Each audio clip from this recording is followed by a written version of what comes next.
रहीम। अस्सलामु अलैकुम वरहमतुल्लाहि वबरकातुहू। जनाब उस्मान गनी साहब, कर्नाटका के मजलिस इत्तेहादुल मुस्लिमीन के सदर, जनरल सेक्रेटरी हमारे पठान साहब, बीजापुर जिले के मजलिस इत्तेहादुल मुस्लिमीन के सदर जनाब अल्लाह बख्श साहब, हैदराबाद से बहैसियत इंचार्ज बीजापुर बल्दी इलेक्शन के लिए जनाब कौसर मोहिउद्दीन साहब रुकन असम्बली कारवान, जनाब मुबीन साहब रुकन बल्दिया, जनाब सलीम साहब रुकन बल्दिया, जनाब नसीर साहब रुकन बल्दिया, शहनशीन पर तशरीफ फरमा मजलिस इत्तेहादुल मुस्लिमीन के तमाम मोअज़्ज़िज़ अराकीन, बुजुर्गान मिल्लत, आप जानते हैं कि बीजापुर में बल्दी इंतखाबात 28 तारीख को 28 अक्टूबर को पोलिंग का दिन है और मजलिस इत्तेहादुल मुस्लिमीन ने अपने 4 उम्मीदवारों को इस इलेक्शन में खड़ा किया है। जैसा कि वार्ड नंबर 24 से मोहतरमा रेशमी पटेल साहिबा, वार्ड नंबर 20 से मोहतरमा रुबीना, वार्ड नंबर 25 से मोहतरमा सुफिया वाटी साहिबा और वार्ड नंबर 28 से मोहतरमा रिजवाना कैसर इनामदार साहिबा। तो मेरी आप तमाम से ये अपील है, गुजारिश है कि 28 तारीख के दिन आप तमाम लोग मुत्तहिद होकर अपने अफराद खानदान को अपने साथ ले जाकर, अपने दोस्तों को साथ ले जाकर, पोलिंग बूथ को जाकर आप पतंग के निशान पर मजलिस के उम्मीदवारों के हक में अपना वोट देकर उनको कामयाब करें। मेरे अजीज दोस्तों और बुजुर्गों, रुक जाइए भाई साहब, ये कौन है? ये हट जाइए, आप हट जाइए, हट जाओ, आप कौन है? ये हट जाइए।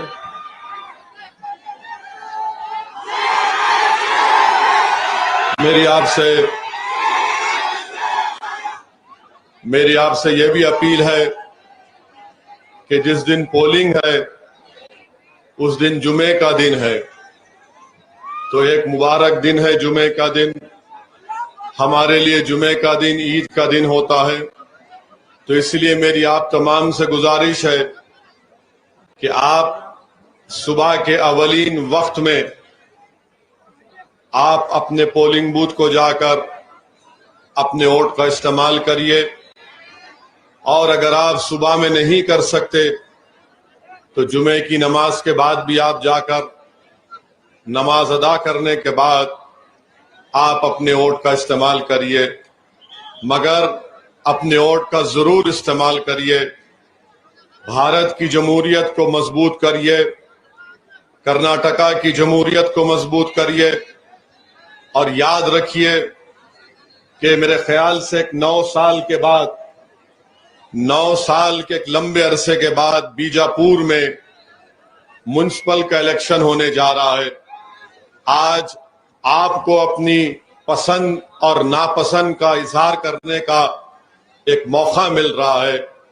तो इसीलिए मेरी आपसे अपील है कि 28 तारीख को आप तमाम लोग अपने घर वालों के साथ, अपने भाई बहन के साथ, अपने दोस्तों के साथ निकलकर अपने एक वोट का इस्तेमाल करिए। और पूरी कोशिश ही हमारी होनी चाहिए कि हमारा पोलिंग परसेंटेज 80-90% के बराबर हो। याद रखिए, अगर आप अपने वोट का इस्तेमाल नहीं करेंगे तो फिर आपको शिकायत करने का कोई हक नहीं है। अगर आप अपने पसंद से अपने वोट का इस्तेमाल करेंगे और आपके पसंद का उम्मीदवार जीतेगा तो वो आपकी तकालीफ को समझेगा और आपके वार्ड में डेवलपमेंट के काम करवाएगा। तो मेरी आपसे फिर से अपील है कि मजलिस के इन चारों उम्मीदवारों को आप पतंग के निशान पर अपना वोट देकर कामयाब करिए। याद रखिए, मजलिस की कामयाबी उसी वक्त मुमकिन है जब आप मुत्तहिदा तौर पर अपने वोट का इस्तेमाल करेंगे। अगर आप जरा सी भी कोताही करेंगे तो याद रखिए नुकसान आपका होगा, नुकसान बीजापुर की आवाम का, जनता का होगा। और आप यहां जानते हैं कि आपके पास कितने बड़े मसाइल हैं। मुझे ये लिस्ट दी गई है कि कर्नाटका हुकूमत ने एशियन डेवलपमेंट बैंक से कुछ 120 करोड़ रुपए बीजापुर की ड्रेनेज लाइन के लिए थे। नहीं मालूम वो पैसे किस पर खर्च हुए। ड्रेनेज लाइन तो नहीं पड़ी, मगर 120 करोड़ रुपए ये तमाम के तमाम करप्ट लोग उसमें खा गए। आज भी गंदा पानी केसी मार्केट, शापेट एरिया, नौबाग, दरबार हाउस, शहीद चौक, इब्राहिम रोजा के पीछे तमाम गंदा पानी जमा हो जाता है। तो आपसे मैं अपील कर रहा हूं कि आपको एक ऐसा रुकने बल्दिया चाहिए जो आपके मसाइल के लिए लड़ सके। फिर आप जानते हैं कि पीने के पानी के लिए 2016 में 175 करोड़ रुपए मंजूर हुए, मगर उसके बावजूद भी बीजेपी के राज में अवाम को पीने का पानी भी दस्तयाब नहीं है। आप देखते हैं कि मैं आज दिन भर बीजापुर की सड़कों पर फिर रहा था और एक लंबा दौरा भी हुआ। गोल गुंबद से स्टेडियम की रोड नहीं है, खाली खड्डे वहां पर है। इंस्पेक्शन बंगलो, सैनिक स्कूल से अलमीन मेडिकल कॉलेज, वो रोड पे कोई चला तो रोड पे नहीं चलता, अलमीन दवाखाने में पेशेंट बन के जाता। एसपी ऑफिस से बंजारा क्रॉस, एसपी साहब को कितनी तकलीफ हो रही नहीं बोल रहे होंगे, मगर उनकी भी रोड खराब है। बागलकोट क्रॉस से बीडी ऑफिस, यहां पर भी रोड नहीं है। तो हम ये पूछना चाह रहे हैं बीजेपी के और कांग्रेस के लोगों से और जेडीएस से भी कि आप तमाम को, मुख्यमंत्री आपका था, आपका चीफ मिनिस्टर था, आपने आपने बीजापुर में आपने डेवलपमेंट क्यों नहीं करवाया? ड्रेनेज की लाइन क्यों नहीं डलवाई? पीने के पानी का इंतजाम क्यों नहीं किया?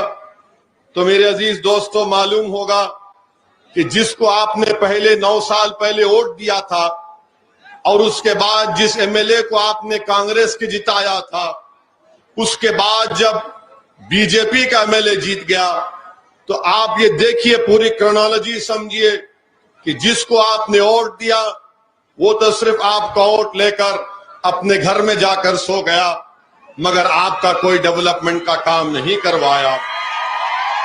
वहीं पर आप जानते हैं, अब आ गया भाई, सुनो जरा, सुनो। मैं आपके नारे सुनता हूं या आप मेरी बात सुनो? क्या क्या करेंगे बोलो? फिर सुनो। फिर वार्ड नंबर 22 में बीजेपी के एक्स कॉर्पोरेटर 2014 से 19 में थे। एक्स कॉर्पोरेटर साहब माशाल्लाह से जहां ओपन जमीन मिली उन्हें बोले मेरी है, रख ली है। बोले मेरे खानदान में मिली मेरे को। माने कीर्ति Nagar, Ramnagar bus depot, park, saint Joseph school. अच्छा, माशाल्लाह से पीने का पानी बीजापुर की जनता को नहीं है, मगर उन्होंने अपने लिए आरओ प्लांट खोल के नोटा कमा लिए। वाह, माने अजीब और गरीब मामला है। फिर आप जाइए तो यहाँ के बीजेपी के एमएलए के बारे में मेरे को बताया गया कि उन्होंने जो है कोई स्कूल डेवलपमेंट कमेटी के चेयरमैन भी है और उन्होंने स्कूल की जमीन पे कारपोरेशन के फंड को गलत इस्तेमाल करके वहां पे उन्होंने शॉपिंग कॉम्प्लेक्स बना दिए। इसमें जरूर पाकिस्तान की साजिश है, भारत की नहीं है। बीजेपी वाले गुस्से में तो नहीं आ गए? नहीं मालूम, नहीं किसकी साजिश है नहीं मालूम। अच्छा, कर्नाटका का एजुकेशन एक्ट ये कहता है कि जो भी बनाना एजुकेशन पर्पस के लिए बनाना, कमर्शियल प्रॉफिट मेकिंग के लिए नहीं बनाना। अब बना लिए उन्होंने, मगर गुस्सा मेरे पे निकालते, आप पे निकालते। छुपाना है ना अपनी गलती को। फिर आप देखिए ऐसे बहुत सारे आपके डेवलपमेंट के काम हैं जो रुके हुए हैं। मेरी आपसे अदबन गुजारिश है कि 28 तारीख को आप अपना एक एक वोट का सही इस्तेमाल करिए। हम लोग 5 कैंडिडेट दिए थे, एक कैंडिडेट बेचारा कांग्रेस वाले डराए तो डर के बैठ गया। अब ये आवाज को कुछ भी मत करो, आवाज अच्छी है, ये आवाज को डिस्टर्ब मत करो, छोड़ दो, कुछ डिस्टर्ब नहीं करना। तो एक कैंडिडेट हमारा कांग्रेस के दबाव में ना, कांग्रेस के दबाव में डर गया उन्हें बेचारा। उन्हें बोला भारत जोड़ो के नाम पे घर में बैठ जा तो इलेक्शन नहीं लड़तो। अब हम कांग्रेस वालों से पूछना चाह रहे कि बीजापुर में 35 वार्ड है, उसमें मंजलिस 5 लड़ रही थी, 5 लड़े, आपने एक को क्या क्या मिठाई खिलाई नहीं मालूम, क्या गुलाब जामुन खिलाए उसको या नहीं मालूम, बहरहाल बेचारा बैठ गया। अब हम ये पूछना चाह रहे कि कांग्रेस को हम 5 लड़ रहे,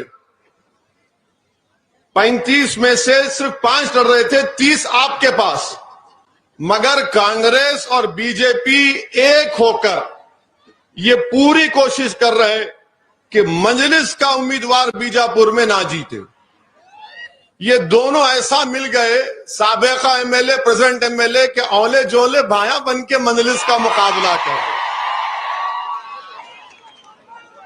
माने सुनिए सुनिए, अब इन दोनों को एक ही पेट का दर्द है। ये अपन बाद में लड़ लेंगे, तू मेरी पीठ खुजा मैं तेरी पीठ खुजा, तो मंजलिस नहीं जीतना। तो वो होंगे, क्या कर सकते, इधर से उधर कूदना। तो 4 हमारे उम्मीदवार हैं और हमारी बहन राशमी पटेल की आपने तकरीर सुनी, मेरे को अभी उस्मान गनी साहब उसका तर्जुमा करके सुनाए। मैं हमारी बहन को अभी शुक्रिया अदा किया कि उन्होंने बेहतरीन अपने जज्बात की तर्जुमानी की, और मुझे यकीन है कि ना सिर्फ रश्मि पटेल वार्ड नंबर 24 बल्कि 20, 25 और 28 से इंशाअल्लाह ताला आप लोग यहां से मंजलिस के उम्मीदवार को कामयाब करेंगे। और याद रखिए, इलेक्शन T20 होता, टेस्ट मैच नहीं होता। पोलिंग 5 बजे तक है, 7 बजे तक, 5 बजे तक आपको बैटिंग करना है। सिंगल, डबल, चौवा, छक्के, कभी दूसरे को आप वाइड दला देना, उससे उसको इतना प्रेशर में लाना कि उन्हें नो बॉल डाल देना। समझ गए ना आप क्या क्या बोल रहा हूं मैं? मगर लड़ना नहीं, किससे भी लड़ने का नहीं है, ये जीतने का दिन है। और जीत उस वक्त होगी जब आप हिम्मत से, सब्र से, पूरी प्लानिंग से काम करेंगे। और आप ये मत समझिए कि 4 ये कैंडिडेट है, पूरा बीजापुर की जनता मंजलिस के कैंडिडेट है। आप कामयाब होंगे जब ये 4 कामयाब होंगे तो इंशाअल्लाह ताला। ये चारों हमारी बहनें मंजलिस के जरूर हैं, मगर ये आपकी भी बहनें हैं, ये मंजलिस के कैंडिडेट हैं। मेरी आपसे दबन गुजारिश है कि आप मंजलिस का काम अपने घर का काम समझकर करिए। अगर कोई बोलेंगे अरे एमआईएम का क्या है, मेरे भाई ये लोग नहीं जानते कि एक एक घर जो आज जिस रोड पर मैं चला हूं, जो दौरा मेरा हुआ है 1.5 घंटे में, जो मेरा बुरा हाल कर दिए लोग, कोई हाथ खींच रहा, कोई पैर खींच रहा, कोई सेल्फी ले रहा, कोई गले में हाथ डाल रहा, कोई लपेट जा रहा, कोई फूल का हार दे रहा। मैं आप तमाम की मोहब्बत को दिल की गहराइयों से सलाम करता हूं, आपका शुक्रिया अदा करता हूं।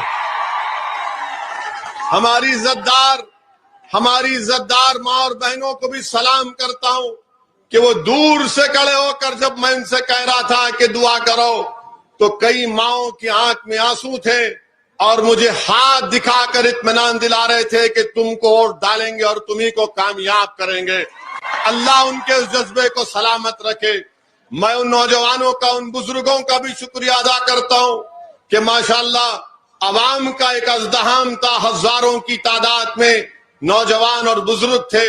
मैंने पूरी कोशिश की कि बुजुर्गों से मिलूं, उनसे दुआएं हासिल करूं। मैंने अपने बुजुर्ग माओं के सामने अपने सर को झुकाकर कहा कि अम्मा, एक दीवाना तुम्हारे शहर में आया है, मैं तुम्हारे सामने भीख की झोली फैलाकर तुमसे भीख मांग रहा हूं कि तुम मेरी झोली अपने इत्तेहाद से भर दो, मेरे सर पर अपना हाथ रख दो। तो कई माओं ने मोहब्बत से, शफकत से इस गुनाहगार के सर पर अपना हाथ रखकर मुझे आशीर्वाद दिया, मुझे दुआएं दी। मैं उन माओं को सलाम करता हूं, अल्लाह से दुआ करता हूं कि अल्लाह उन माओं को सलामत रखे और उन माओं का जज्बा उनकी औलाद में, उनकी नस्लों में अल्लाह पैदा कर दे, जो माँ इतनी बहादुरी के साथ आज एक दीवाने को देखने के लिए। और मुझे हौसला मिला आज के उस दौरे के बाद, और मुझे यकीन भी हुआ कि इंशाअल्लाह ताला अब कांग्रेस या बीजेपी या कोई भी मिल ले, मगर इन 4 वार्ड से इंशाअल्लाह ताला मंजलिस की कामयाबी यकीनी है, क्योंकि आपकी मोहब्बत और आपका जज्बा देखकर मुझे कहना पड़ रहा है। मेरे अजीज दोस्तों और बुजुर्गों, याद रखिए, सिर्फ 4 लड़ रहे हैं तो कांग्रेस और बीजेपी में हलचल है। सिर्फ 4 लड़ रहे हैं तो रातों की नींद इनकी खत्म हो गई। सिर्फ 4 लड़ रहे हैं तो ये समझ रहे हैं कि अब क्या होने वाला है। अब 4 लड़ रहे हैं तो इनको डर पैदा हो गया कि जब अप्रैल में असेंबली का इलेक्शन होगा तो क्या होगा। इनको डर पैदा हो गया कि अगर यहां से मंजलिस कामयाब हो जाएगी तो ये मजलूम अवाम जिसको बेजुबान करके रख दिया गया, ये कमजोर अवाम जिसको बीजेपी से डरा डरा कर धोखे के नाम पर वोट हासिल किया गया, आज ये दोनों परेशान हैं कि मंजलिस इनके दिलों से बीजेपी आरएसएस का खौफ निकाल कर रख देगी। और मंजलिस ये पैगाम आपको देने आई है मेरे अजीज दोस्तों और बुजुर्गों कि कांग्रेस हमारी मजबूरी नहीं है, बीजेपी आरएसएस से डरना नहीं है। मंजलिस तुम्हारी ताकत है, मंजलिस तुम्हारी पहचान है, मंजलिस तुम्हारी सच्ची आवाज है, मंजलिस तुम्हारे दिलों में छुपे हुए जज्बात की तर्जुमानी करने वाली है। मंजलिस नौजवानों की आंखों से आंसू बहने वालों के आंसुओं को समझती है। मंजलिस गरीबों की गुर्बत को समझती है। मंजलिस हिंदू और मुसलमान के नाम पर सियासत नहीं करती। मंजलिस कमजोरों को उनका हक दिलाने का नाम है। मंजलिस मजलूमों को ताकतवर दिलाने का नाम है।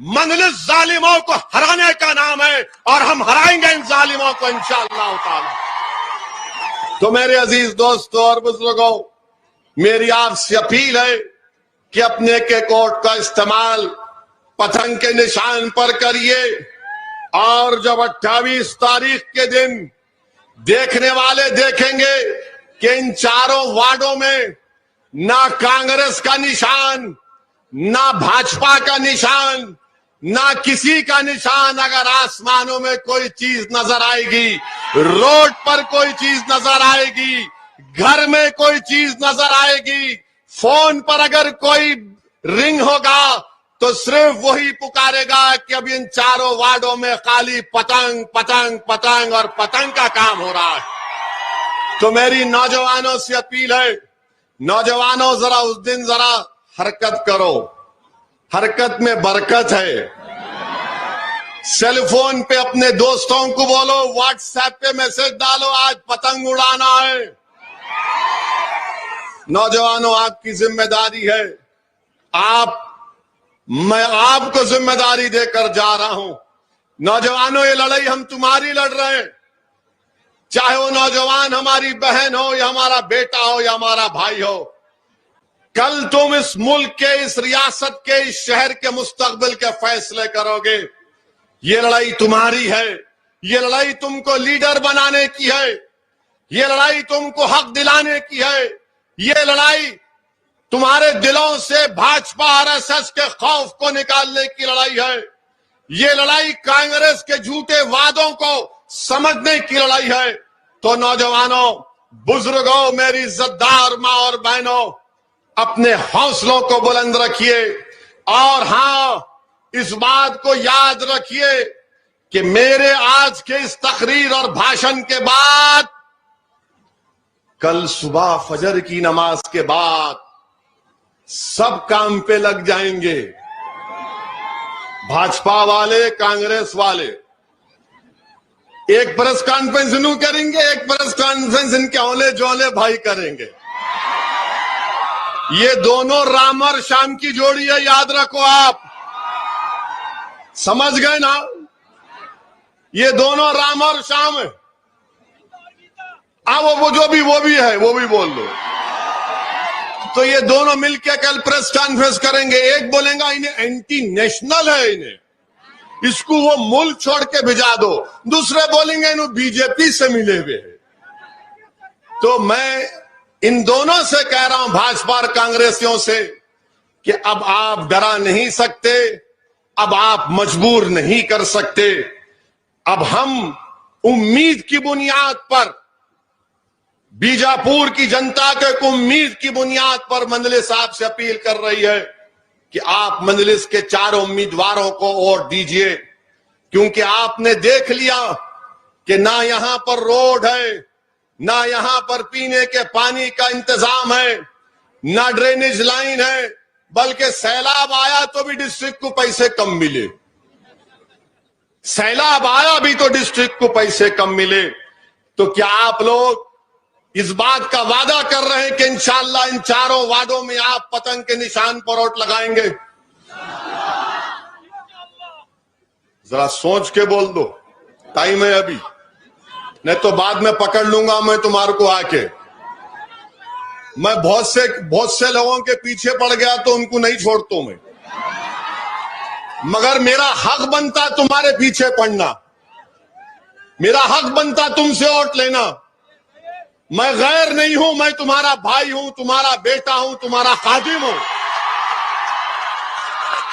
मेरा हक बनता कि तुम्हारे घर पे जाकर दस्तक मार कर कहूं कि भाई उठो, जागो, अब खौफ और धोखे की बुनियाद पर नहीं, उम्मीद की बुनियाद पर मंजलिस के पतंग के निशान पर वोट दो।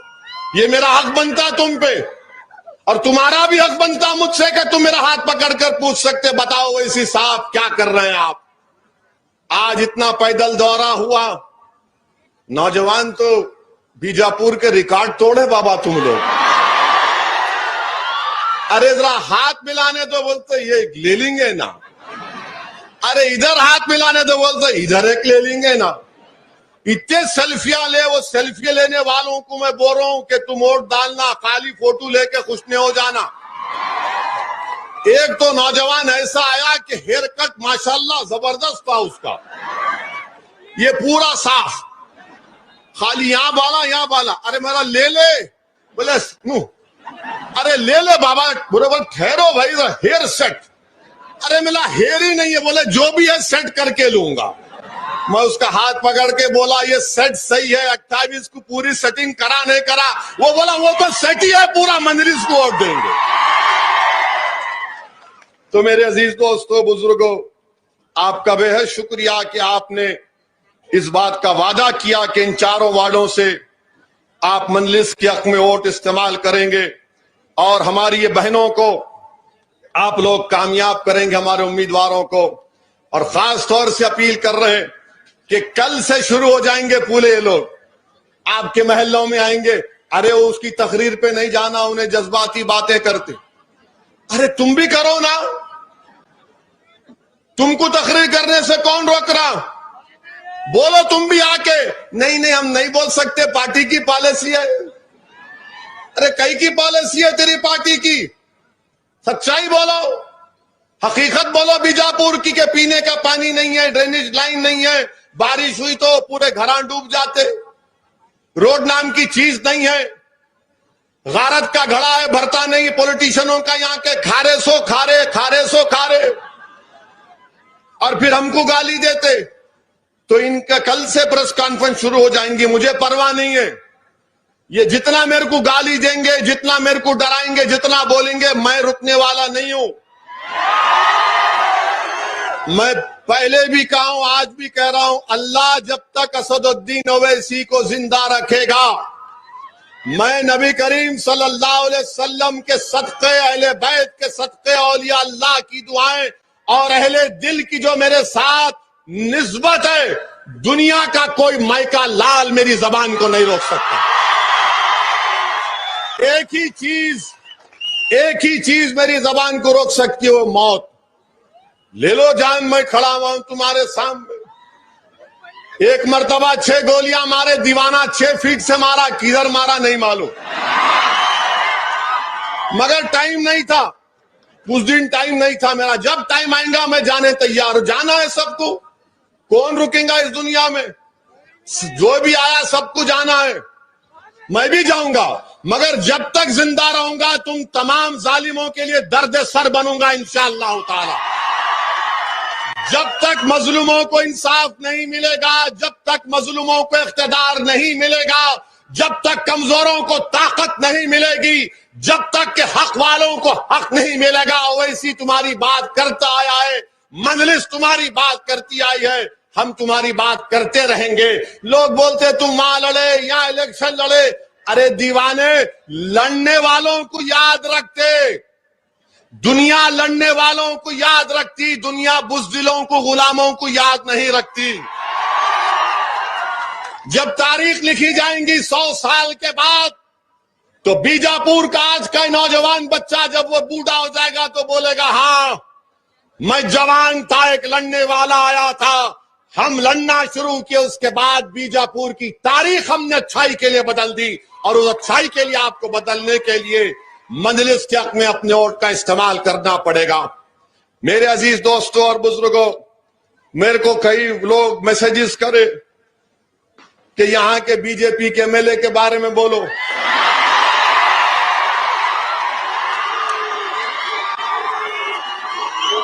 मेरे को देखिए, सुनिए, अब यहां पर भी है, हेलो,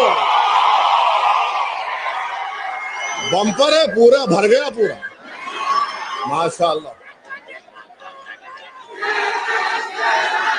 तो सुनिए, मेरी बात सुनिए, जरा सुनो, जरा सुनिए।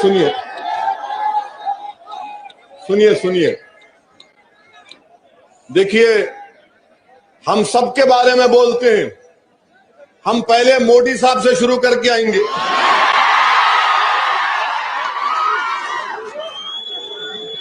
इनका नंबर बाद में आएगा, पहले प्राइम मिनिस्टर, फिर होम मिनिस्टर, फिर आरएसएस, फिर उसके बाद विश्व हिंदू परिषद, बजरंग दल, कांग्रेस की लीडरशिप, इनका नंबर बाद में आएगा। ऐसा है ना मेरे भाई, जो लोग मेरी मुखालिफत करते, मैं उनकी मुखालिफत को देख के बोलता रही, इन्हें मेरी मुखालिफत करने के लायक भी नहीं है, समझे ना आप। तो प्राइम मिनिस्टर के बारे में, कल प्राइम मिनिस्टर जो है दिवाली मनाए लद्दाख में जाके, आप देखे होंगे कि भारत के सिपाहियों के साथ अच्छा किया गए। वो बेचारे सिपाही हमारी सरहद की हिफाजत करते हैं, 15,000 फीट के ऊपर, वहां पर सांस लेना बड़ा मुश्किल, अच्छा किए प्राइम मिनिस्टर गए। मगर प्राइम मिनिस्टर जब लद्दाख को गए तो प्राइम मिनिस्टर मोदी को यह कहना चाहिए था वहां से कि चाइना अपनी फौज के साथ 50,000 फौज चाइना की डेबसांग और डेमचाक में भारत की जमीन पर कब्जा करके बैठी हुई है। चाइना की फौज जो हमारे ग्रेजिंग राइट से यानी जानवर लेकर हमारे लोग पहाड़ों पे ऊपर जाते थे घास खिलाने, ऐसी 10 किलोमीटर के अंदर चाइना की फौज बैठी हुई है। हमारे प्रधानमंत्री देश के प्राइम मिनिस्टर ने सब बोला मगर चीन नहीं बोला। प्राइम मिनिस्टर चाइना का नाम लेने से डरते क्यों हैं? चाइना का नाम लेने से क्यों डरते हैं? अरे जब आप वो सिपाही को बोलना था कि चाइना आंदो, चाइना का बाप आंदो, हम जमीन हासिल करके रहेंगे भारत की, प्राइम मिनिस्टर बोले ही नहीं, टाइम टाइम हो गया पूरा। वहां पे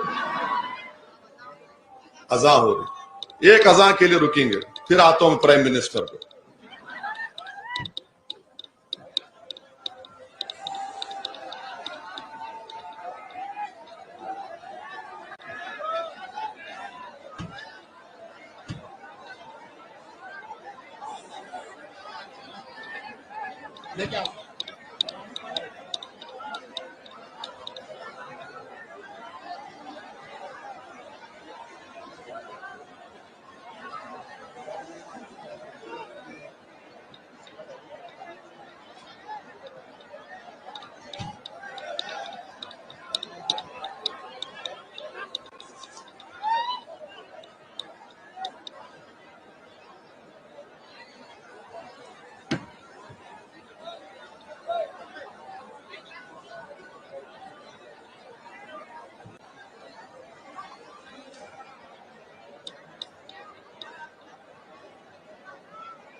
तो मैं आपसे अर्ज कर रहा था भारत के हमारे वजीर आजम के बारे में। अब नौजवान जो है, अच्छा यहां पे मैं एक सवाल करूंगा, आप उसका जवाब हाथ उठा के देना। यहां पर कितने नौजवानों को नौकरी चाहिए?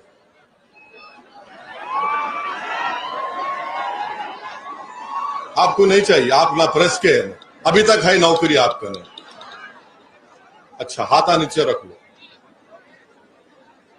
तो एक हमारे एक दोस्त इसके ऊपर एक शेर लिखे कि भारत के प्रधानमंत्री को जब नौकरियां पूछते, उन्होंने बोलते कि कपड़े देखकर दंगाइयों को पहचानो। तो नौकरी नहीं दिए। आज भारत में सबसे ज्यादा अगर कोई बेरोजगार है पूरी दुनिया में तो नौजवान है। तो किसी शायर ने अच्छा कहा कि तेरी मोहब्बत में हो गए फना। सुन रहे आप? तेरी मोहब्बत में हो गए फना, मांगा था रोजगार मिला आटा दाल चना।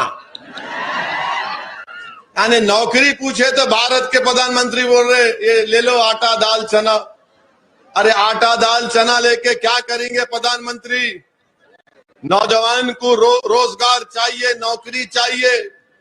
आपने कहा था 2 करोड़ नौकरियां दूंगा, अब आप आगे नहीं, 2024 तक मैं सिर्फ 10 लाख दूंगा। ये कितना बड़ा झूठ बीजेपी और भारत के प्रधानमंत्री ने देश और मुल्क के नौजवानों से और इस देश की जनता और आवाम से किया। मेरे अजीज दोस्तों, बुजुर्गों, क्या पेट्रोल डीजल की कीमतें कम हो गई? कम नहीं हुई? तो जोर से बोलो। फिर आप बीजापुर में बीजेपी को वोट डालते पेट्रोल डीजल की कीमतें देख के? गनीमत। तो अब आप बताइए कि आपको मालूम रोज भारत में कितने लोग भूखे सोते? भूखे कितने लोग सोते भारत में मालूम आपको? ये मैं नहीं कह रहा हूं, सुप्रीम कोर्ट में मोदी ने लिख कर दिया, भारत में 20 करोड़ लोग रोज भूखे सोते हैं। और आप सोचो उस गरीब पर क्या गुजरती होगी। 20 करोड़ लोग भूखे सोते, सुप्रीम कोर्ट में दिया उन्होंने। आप बताइए, उसके बावजूद भी बीजेपी, आरएसएस, हिंदू मुस्लिम, अरे भूख का कोई मजहब नहीं होता, गरीब का कोई रिलीजन नहीं होता। खाना तो नहीं खिला सके मगर लड़ा जरूर सकते हो, लड़ा रहे एक दूसरे को पूरे मुल्क में आप लोग। मेरे अजीज दोस्तों और बुजुर्गों, अब आप आ जाइए होम मिनिस्टर साहिब पर, अमित शाह उनका नाम है। तो आज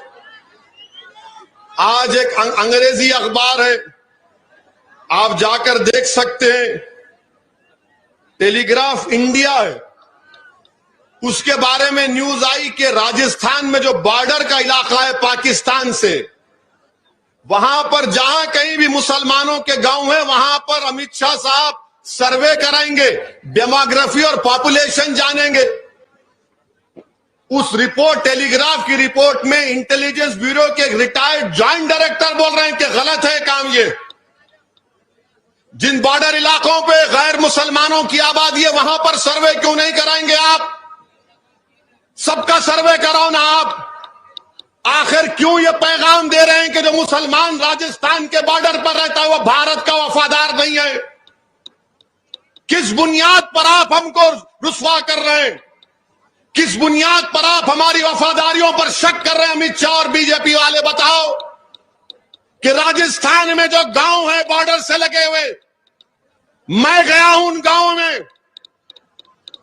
में, मैं गया हूं। और एक गांव में गया था मैं, तो वहां पर उन मुसलमानों ने मुझे रात में 10 बजे बुलाया और इसरार किया कि आओ असदुद्दीन ओवैसी। मैं गया, एक गांव में मुसलमानों के गांव था, तो वहां पर उन्होंने मुझे कहा कि आपको एक फूल चढ़ाना है। मैंने कहा कहां पर फूल चढ़ाना है? बोले आप चलो गांव में आओ। रात के 9 बज रहे थे, करीब 200-300 लोग थे। मुझे ले जाकर वहां पर उन्होंने वो फूल रखा। मैं किसकी थी वो रीत रखने की जगह? वो उस हमारे बहादुर सिपाही की जगह थी जो पाकिस्तान से कश्मीर में टेररिस्ट आए थे, उनसे मुकाबला करते हुए शहीद हो गया। और आज आप उनका सर्वे कराएंगे बीजेपी वालों, जो अपनी जानों को कुर्बान करते हैं भारत के लिए। आप बताइए, फिर बीजेपी बोलती सबका साथ, सबका विकास, सबका विश्वास। ये सब बातें लंबी लंबी छोड़ते हैं बैठ के खाली। अब आप बताइए क्या हो रहा है ये?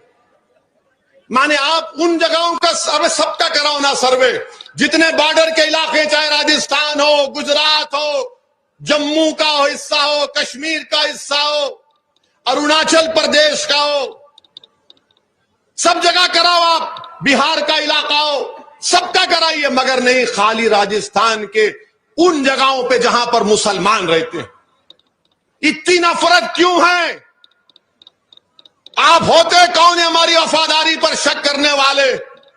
सुनो बीजेपी वालों, आरएसएस वालों, मुल्क के जब 2 टुकड़े हुए, वो मुसलमान राजस्थान का पाकिस्तान को नहीं गया, तिरंगा लहराता है 15 अगस्त को और 26 जनवरी को। मेरी बात बताइए, आप तकलीफ होती है अंदर से कि आप मुझ पर शक करते हैं, मेरी वफादारी पर सवाल उठाते हैं आप। ये भाजपा और बीजेपी आरएसएस गलत काम कर रही है। सर्वे कराना पूरा कराओ, मगर खाली हमारा कराएंगे। हमसे ही मोहब्बत, दूसरों से मोहब्बत है ही नहीं आपको। मेरे अजीज दोस्तों और बुजुर्गों, तो इन हालात में आपको एक अच्छा फैसला करना है। अब मैं यहां पर हमारे भारत के प्रधानमंत्री से ये पूछना चाहता हूं कि आपका यहां का एमएलए ये कह रहा है कि यहां के बीजेपी के एमएलए बोले, प्रेस का स्टेटमेंट है, मैं 2,500 करोड़ दिया तो कर्नाटका का मुख्यमंत्री बन जाता हूं। बोले ना, बोले बोले, डर के नहीं बोलना, बोले नहीं बोले। अब पूछना पड़ेगा तेरे के 2,500 करोड़ कहां से आए रे? 2,500 करोड़ तेरे को कौन दिया? कहां से आए? अलादीन का चिराग है क्या? गसे तो निकल रहे, 2,500 करोड़ गसरे निकल रहे, गसरे निकल रहे। तेरे कहने मोकिला है, जिन्नात की फौज है। 2,500 करोड़ दिए तो प्रधानमंत्री जी आप तो गरीब हैं, आप तो बोले मैं झोला लेके चले जाऊंगा, मगर देश के प्रधानमंत्री 2,500 करोड़ समझ में नहीं आया। इन्हें भी क्या लंबी लंबी छोड़ रहा क्या? वाह, 2,500 करोड़ दिए तो बन जाता हूं मैं।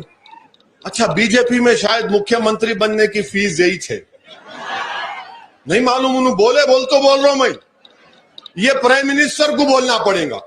मैं इनसे नहीं पूछूंगा, मैं बड़ों से बात करता हूं, लेवल के लोगों से। उनको बोलना पड़ेगा 2,500 करोड़ कैसा है भाई।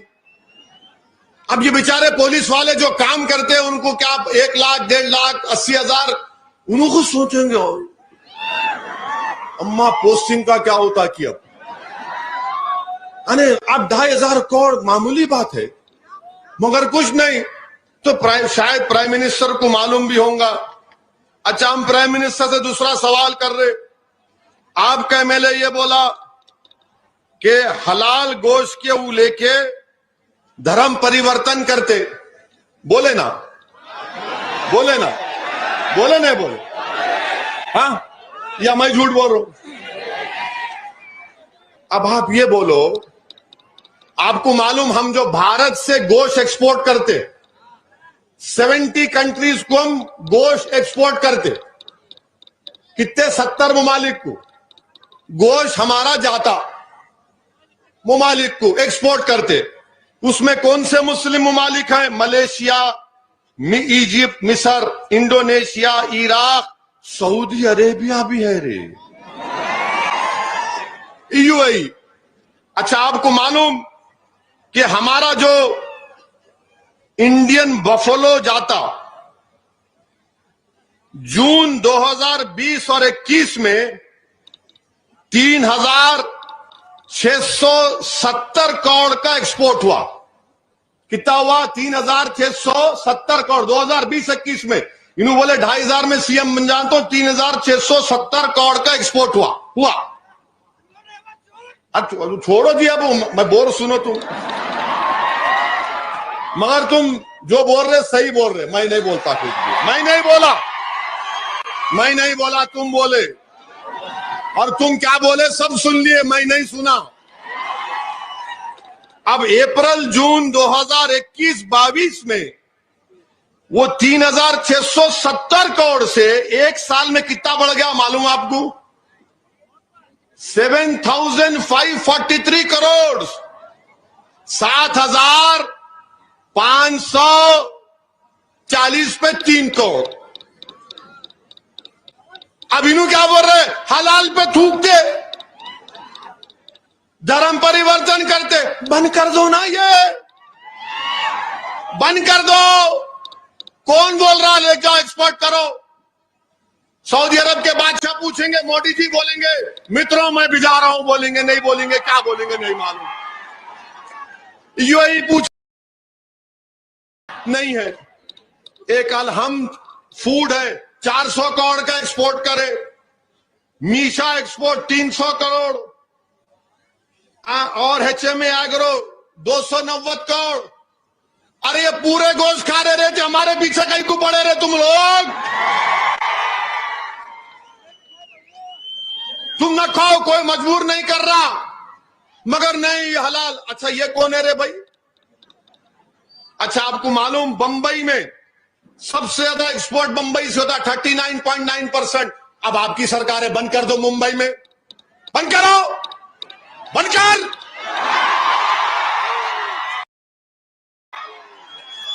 नहीं करेंगे, बंबई में आपकी सरकार है ना, मुंबई में आप लाके बिठाए ना शिंदे को, उसको बोला बंद कर देगा उन्हें। 39% एक्सपोर्ट बंबई से होता, उसके बाद अलीगढ़, गाजियाबाद, आगरा, वहां भी बंद कर दो, आपके योगी है वहां पर। बोल दो बाबा को, बाबा क्लोज। तो मालूम क्या हुआ? अब आप एक बात समझो, नहीं वैसा नहीं, सुनो मेरी बात। अगर कोई एक भैंस काट के दुकान पे लाके बेचता तो उसने घर को शाम में 11 बजे गए अब तक 100 या 300 रुपए कमाता। हमारे कुरैशी भाई को है यहां पे 300 रुपए कमाते ना, 300-400 कमाते होंगे 12-15 घंटे काम करने के बाद। तो इन्हों क्या बोल रहे, उन्हें 300 रुपए नहीं कमाना, उन्हें हजारों करोड़ कमाना। गरीब भूखा मर जाना और अमीर दौलतमंद रहना, क्योंकि इनसे मिला हुआ है। ये कौन सी पॉलिसी है बीजेपी की बताओ? कि बोलते हलाल आया तो थूकते, अरे नहीं थूकते रे। अच्छा ये बोलो, क्या तरकारी हलाल नहीं है ना? तरकारी हलाल, पानी हलाल है, शराब हलाल है नहीं है? वो कुत्ते का पेशाब है, पीने वाले भी कुत्ते का पेशाब पी रहे। आप पियो, मैं रोक नहीं सकता हूं। पानी हलाल, थम्स अप हलाल, कोक हलाल, रूह अफ़ज़ा हलाल, फंटा हलाल, मौसम्बी का जूस हलाल, तरकारी हलाल, पानी हलाल, हवा हलाल। अब हराम क्या है बताओ?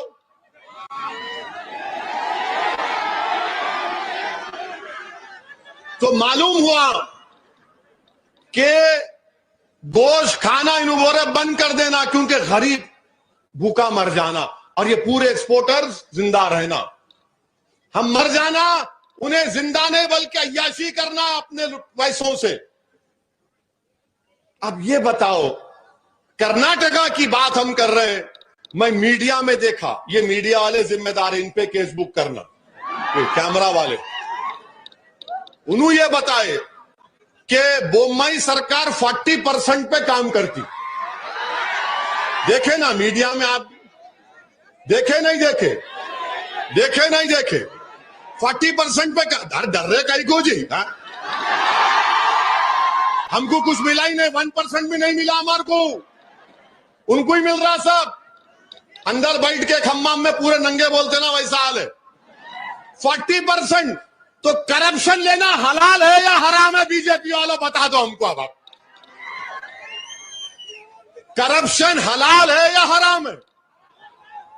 40% आप ले रहे। हमारा बेचारा एक गोश्त की दुकान पे 14 घंटे काम करता, कट बेचता, बेचारा उसके पीछे पड़ गया। अब आप ये बताइए। और फिर अब आप और एक बात, इन्हों बोल रहे कि नहीं, हाँ इन्हों और एक बात बोले, भाई मोदी जी से पूछना चाह रहा हूं, मोदी जी क्या बीजापुर पाकिस्तान है? तो आपसे नहीं है, उनसे, दिल्ली के बादशाह से पूछ रहा हूं। इन्हों बोले Bijapur is almost like Pakistan है। ये भारत का अटूट हिस्सा है बाबू, और सुबह कयामत तक रहेगा। मोदी जी आप बोलो, ये भारत का हिस्सा है या नहीं है? बोलो मोदी जी।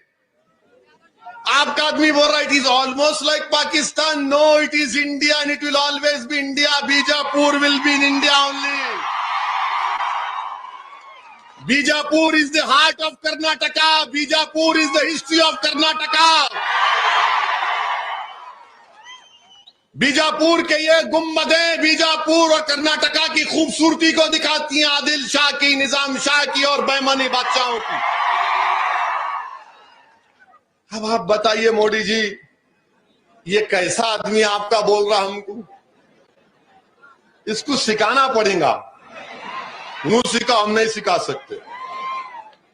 फिर मोदी जी आप बोलिए, आप देश के प्रधानमंत्री, आप बोलते हैं सबका साथ, सबका विकास, सबका विश्वास। इनका एक वीडियो निकला, इसमें न बोले कि मैं मुसलमानों का काम ही नहीं करता। बोले नहीं बोले? बोले नहीं बोले? अच्छा, इससे पहले ऐसा कोई बोले इनको? इससे पहले मैं जो बोल रहा हूं ऐसा कोई बोले खुलेआम? क्यों नहीं बोले? क्यों नहीं बोले? कई को नहीं बोले? मिले हुए है जी, औले जौले है दोनों अंदर से, समझे ना? तू मेरी पीठ खुजा, मैं तेरी पीठ खुजाता हूं। मैं उसको डराता हूं, तू इसको समझा जाके। अब तुम डराए तो भी नहीं डरने वाले, तुम समझाए तो भी नहीं समझने वाले इंशाअल्लाह ताला। मेरे अजीज दोस्तों, बुजुर्गों, अब इन्हों बीजेपी वाले कल प्रेस कॉन्फ्रेंस करके बोलेंगे ओवैसी दुश्मन है। मेरे कॉन्स्टिट्यूंसी में लाल दरवाजा है, वहां पे लाल दरवाजे की मंदिर है, और मंदिर के पुजारियों को, उस पुरानी मंदिर को मेरे ख्याल से 4 या 5 करोड़, 3.5 करोड़ रुपये मजलिस की नुमाइंदगी पे दिलाए। कौन दिलाए मालूम आपको? अकबरुद्दीन ओवैसी। अकबरुद्दीन ओवैसी जाके चीफ मिनिस्टर को बोले, चीफ मिनिस्टर साहब ये मंदिर को पैसे दो। तो हमारा चीफ मिनिस्टर, हाँ, बोले यस, हमारा झगड़ा नहीं है इनसे, दो आप। हमारा झगड़ा आरएसएस, बीजेपी और कांग्रेस से सियासी झगड़ा है। 3.5 करोड़ रुपए दिए। वही मंदिर के पुजारी साहब, कोविड की सेकेंड वेव में कोई अस्पताल में जगह नहीं मिली, अकबरुद्दीन ओवैसी असरा हॉस्पिटल में उनको बेड दिला के इलाज कराए। ये फर्क होता है, ये फर्क होता है। हाँ, मेरे को आप वोट मत दो तो क्या मैं आपको इंसान नहीं बोलूंगा? मैं आपका दुश्मन बन जाऊंगा? वोट देना नहीं देना वो भारत की आवाम का, जनता का जमहूरी हक है। और आप वोट नहीं दिए, उन्हें वहां का भगा दो, उसको इधर भगा दो उसको। क्या बात है बताओ आप? इतनी नफरत क्यों? क्या ये लोग भारत के नागरिक नहीं हैं? और जिन लोगों को तुम गाली दे रहे, सुनो, जब मुल्क की आजादी की लड़ाई लड़ी जा रही थी अंग्रेजों के खिलाफ, अगर सबसे पहले किसी ने अपना खून बहाया तांतिया टोप के साथ, झांसी की रानी के साथ, तो उसका नाम किसका आएगा? मुस्लिम उलमाओं का नाम आता है। अंग्रेजों के खिलाफ जिहाद का फतवा किसने दिया था? मुस्लिम उलमाओं ने दिया था। अल्लामा फजल खैराबादी रहमतुल्लाह अलैह काले पानी की सजा काटे, और जब उनका बेटा उनकी रिलीज का ऑर्डर लेकर आया, उसी दिन अल्लामा फजल खैराबादी अल्लाह के पास चले गए।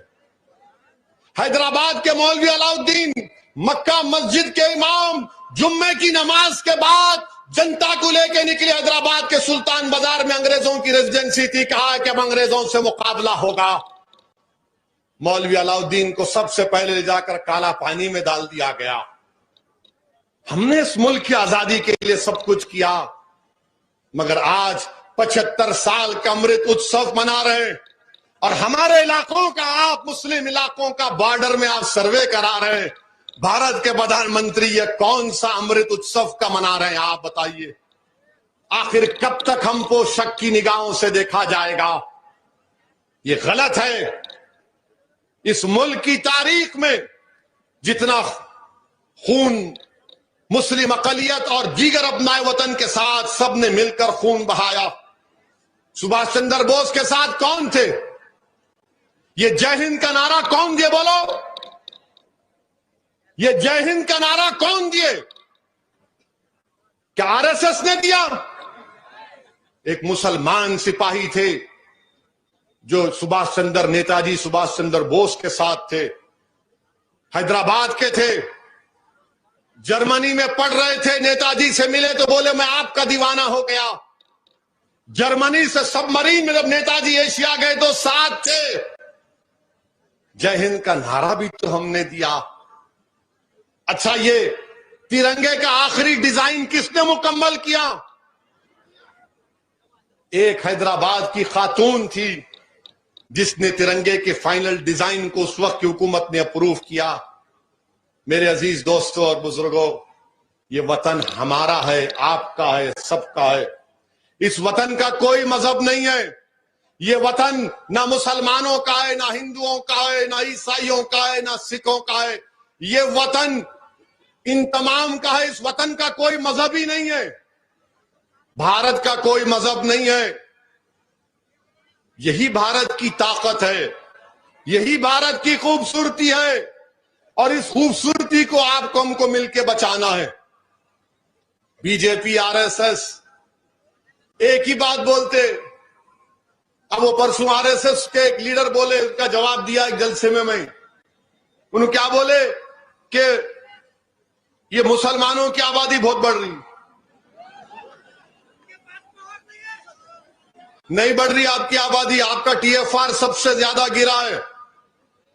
टीएफआर मुसलमानों का बहुत ज्यादा गिरा है, मगर इनको नहीं। आप पॉपुलेशन बढ़ा रहे, पॉपुलेशन बढ़ा रहे। अरे कहां बढ़ा रहे? टीएफआर तुम्हारी गवर्नमेंट बोल रही।